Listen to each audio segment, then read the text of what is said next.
David up front, then we'll go to Brooke. Kenny and you guys have all talked about being the aggressor. You guys have done that in the last 3 games. Limit them 14 points in the first half. What specifically about your defense tonight, especially early, was key? What did you like? What did you – Kenny mentioned you guys simplified some stuff in film. What was different this time around? We are a smart team, but sometimes that is to a negative because we think we know what they're doing and then teams just play. So our approach tonight was like have an idea of what play they're running, but just guard the ball. Like we're not gonna predict what they're gonna do just because we know the play. For instance, I think against Duke last time, like myself, I cheated a few plays and they had like flared it or something and got an open shot. So tonight it was just more so focused on playing on-ball defense and being aware of the play that they were running, but not trying to be smart about it. Starting out fast the last couple games to extend that big lead in the first quarter. I asked Coach if that was something he was trying to instill in you guys or if that's just been the way things have shaken out. He said that you guys have come out with that energy. He wishes he could take, the credit for it. Kind of walk me through, I guess you guys clearly felt like you guys needed to come out a little quicker and get ahead. What did those conversations look like and how have you guys executed it? I honestly don't know what the difference has been. I just feel like we've had a lot more confidence starting out the last 2 games. Like, we used to kind of feel teams out a bit, and, like, I definitely think Florida State and Duke games, we just, like, came out, like, how we wanted to, and we set the tone instead of just reacting to the other team. I don't know why. I wish it was all the time. I'm glad we're doing it now. Yeah. On the Because it's left, working. Sam. So Duke is a very strong defensive team. How are you able to counteract their press? Be a strong offensive team. Georgia, Amore. No, Taylor Soule did a great job tonight Taylor of Soule did. taking some pressure off of me. She's athletic and she's quick with the ball, so her and KT and even Mo sometimes just being aware that, they're going to put so much emphasis on me in the press, and Coach Brooks giving them the freedom to, like, take it up and then get into our sets, that helps a lot. Because at Duke I was doing that a lot and we were just, like, out of rhythm offensively. Raise your hands. In the back, Anthony. Liz, you hit the buzzer beater at the end of the shot clock and gave kind of the Jordan shrug. Do you know that was Jordan? I didn't after I saw a tweet. Coach said that this was maybe the loudest that he'd ever heard it consistently throughout the game. How much did you guys feed off of the crowd tonight, and how much of a home court advantage did that give you?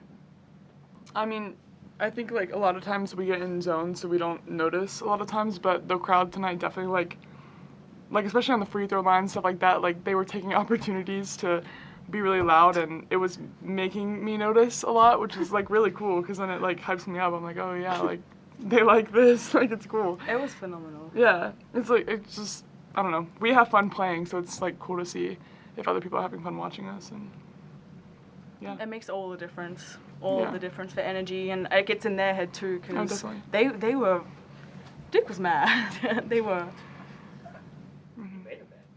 Castle made them mad too. On the right, Will.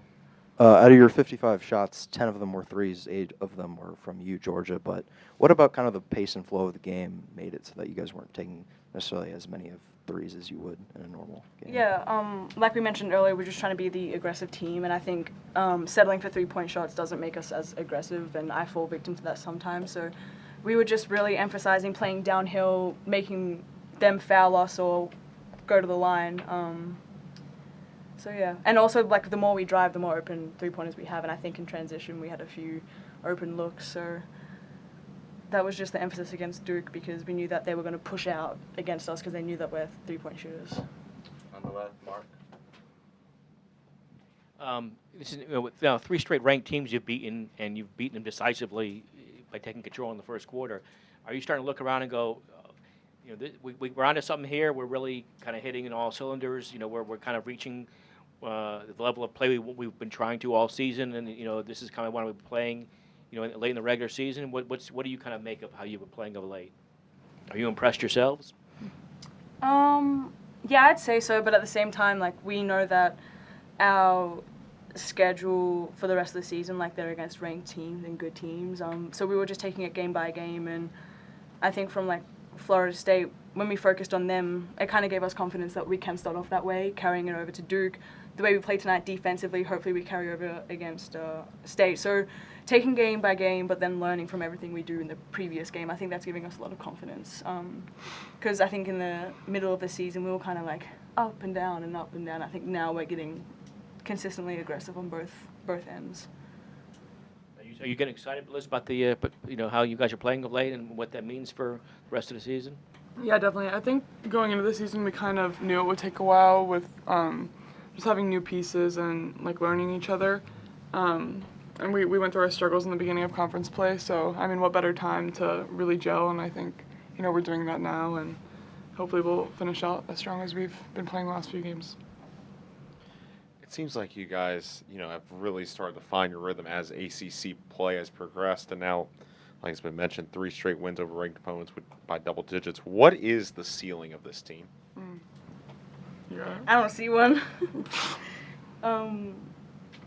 Yeah, I think we're peaking at the right time, and it amazes me sometimes. But I can't get too big-headed because we still have really good games left to go. So. Yeah, but when we play with confidence and when we really focus on defense and bring energy on defense, that's like when we're the best. And I think there's no one we can't beat. In the back, Brooke.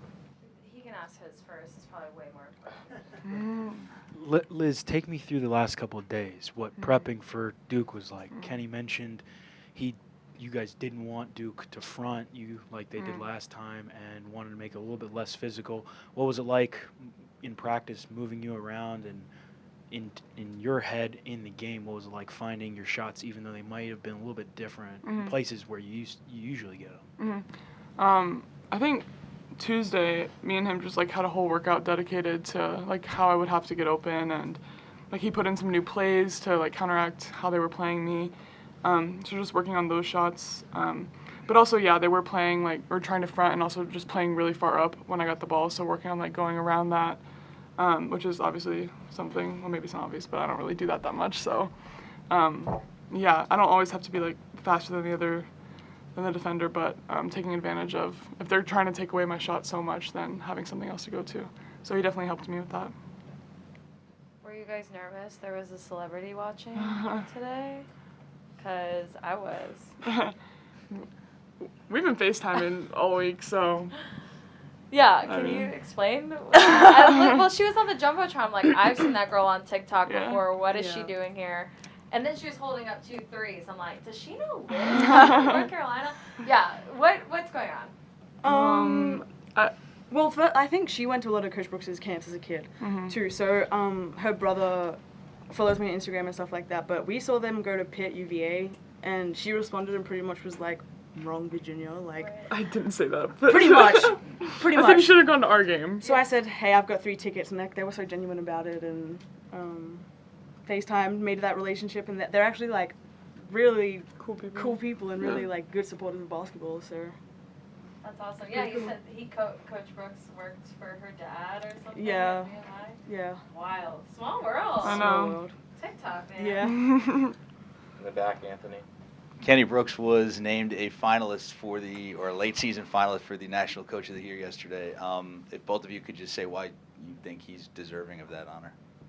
Because he gets the absolute best out of everybody. Like, that man is like, he's a head coach and he can do X's and O's and all of that, but the way he builds like personal relationships and like one-on-ones you is like actually, like, that's a separate job in itself. Like, schools have a player developer. Like, Coach Brooks does that in his free time.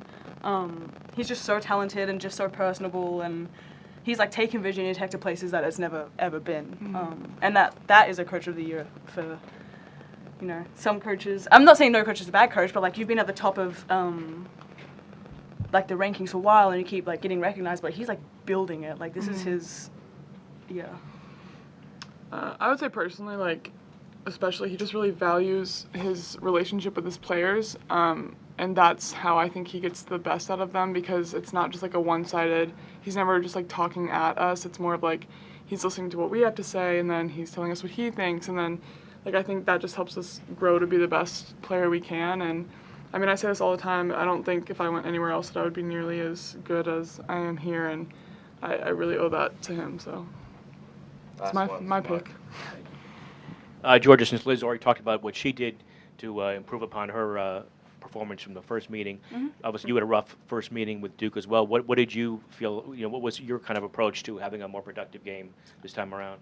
Yeah, just getting more downhill and attacking that, but as well, we put in a few new plays, and I think the threes I got were off the new plays. So being ready for my shot and not just, I danced a few times on the three-point line, but not as much as I usually do. So yeah, just being more aggressive and just expecting contact, and not expecting them to call it either. All right. Thank you, ladies. Thank you, guys.